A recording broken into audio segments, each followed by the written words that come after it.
I am Nathan the prophet. I am not to be confused with prophet in relation to business or money, but prophet means that I have been anointed and chosen by God to share his word with all people, and my alliance belongs to him. I was one of King David's advisors, and there came a point in time a few weeks ago where I had to confront him about a great sin that he committed. And so I started off by sharing a story with him. And so this story is about a rich man who had very many flocks of lamb. And then there's another gentleman, he was poor. He only had one lamb. And so with this lamb, he would share his food with it. He would share his drink with his lamb.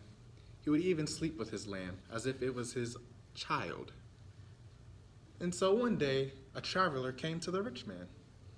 And this traveler was hungry.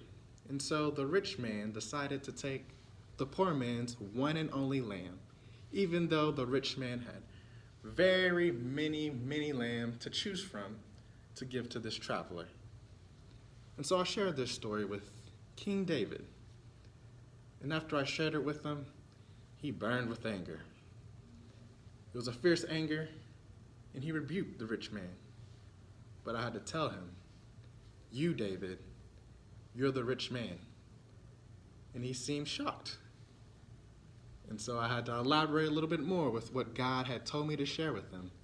I had to remind him that God chose him to be the king of all of Israel, that God blessed him with many riches, many wives. But yet, King David acted just like this rich man.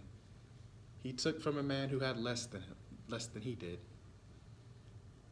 And so the sin that I was getting at was about King David. He had committed adultery. He set up his warrior Uriah to die, and then took Uriah's wife as his own. And so, I also had to remind David of what God wanted to tell him. And so God had to unfortunately punish him for his sins. And so the consequence was David had to lose that unborn child.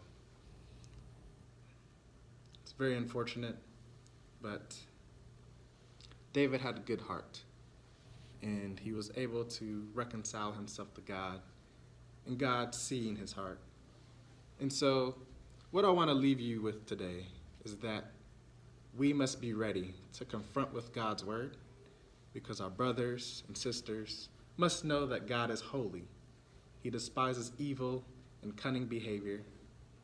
And we too must always be ready to comfort with God's word, because when a brother or sister stumbles because of sin, we must be ready to help them recover and lift them up.